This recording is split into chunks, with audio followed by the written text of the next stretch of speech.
Assalamualaikum warahmatullahi wabarakatuh. Adik-adik kami pejuang SBMPTN. Nah, kita ketemu lagi di channel YouTube saya Budiono Yahman. Hari ini kita bahas soal SIMA UI tahun 2012 kode 524. Nah, kita lihat soalnya. Di sini kita ada diberikan tabel. Tabel ini berupa suhu dan kelarutan kalium nitrat dalam 100 gram air. Jadi cara membacanya gini. Pada suhu 0 derajat Celcius, kalium nitrat itu dalam 100 gram air bisa larut 13,3 gram. Pada suhu 20 derajat Celcius, maka banyaknya kalium nitrat yang bisa larut dalam 100 gram air adalah 31,6 gram. Semakin tinggi suhunya, maka semakin besar kelarutannya. Makin besar jumlah yang bisa larut dalam 100 gram air. Itu maksudnya. Nah, sekarang kita lihat. Bila sebanyak 42 gram kalium nitrat. Jadi kalium nitratnya dilarutkan sebanyak 42 gram. Tapi bukan dalam 100. Ini kan dalam 100 gram air. Di sini dia dilarutkan dalam 50 gram air. Kalau dalam 50 gram air, berarti yang bisa larut setengah dari ini. Ini adalah jumlah yang bisa larut dalam 100 gram air. Dalam 50 gram air, berarti setengah inilah yang bisa larut. Oke.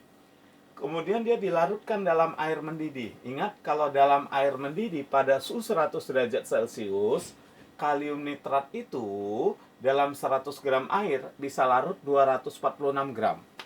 Berarti kalau dalam 50 gram air mendidih, maka kalium nitrat itu bisa larut 123 gram, setengah dari sini. Tetapi pada soal ini yang dilarutkan 42 gram. Berarti kesimpulannya semua dia larut. 42 gram itu larut semua dalam 50 gram air.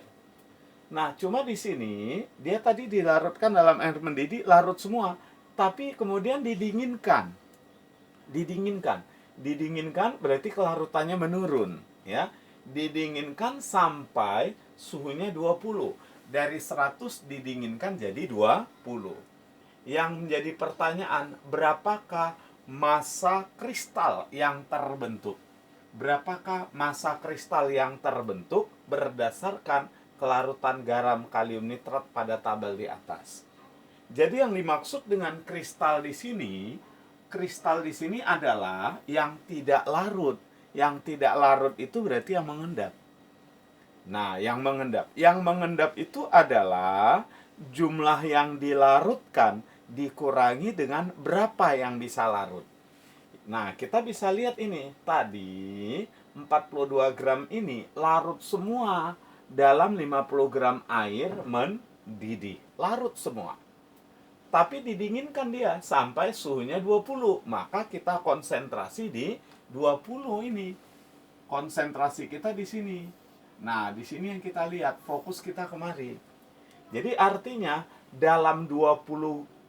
pada suhu 20 derajat Celcius, kalium nitrat itu bisa larut sebanyak 31,6 gram kalau airnya 100.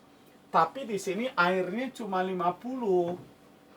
Kalau airnya 50, berarti yang bisa larut tentu setengah dari sini. Berapa itu? Setengah dari 31,5. Tentu kita bagi dua lah ini.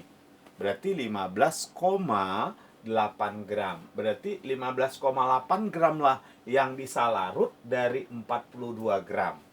Berarti kalau gitu, yang mengendap atau kristalnya atau yang mengendap adalah jumlah yang dilarutkan sebanyak 42 dikurangi dengan yang bisa larut. Nah, kalau pada 100 gram air pada suhu 20, yang bisa larut itu 31,6 gram. Kalau pada 50 gram air, maka yang bisa larut setengah dari 31,6, yaitu 15,8. Udah kita kurangkan aja, maka dapatlah 26,2 gram. Itulah massa kristalnya atau massa zat yang tidak larut. Maka dengan demikian jawabannya adalah cantik. Nah, adik-adik, soal ini tidak menggunakan rumus, ya. Ini hanya kita butuh tahu pengertian dari kelarutan atau jumlah zat yang dapat larut. Jadi ingat, semakin tinggi temperatur, maka semakin banyak jumlah zat yang bisa larut. Begitu diturunkan temperaturnya, maka makin sedikit yang bisa larut. Sehingga yang tidak melarut itu akan mengkristal atau membentuk endapan. Oke, baik adik-adik, jangan lupa kita kembangkan channel ini untuk bisa membantu banyak siswa di Indonesia ini dengan cara klik tombol like, kemudian subscribe dan share. Terima kasih atas perhatiannya. Assalamualaikum warahmatullahi wabarakatuh.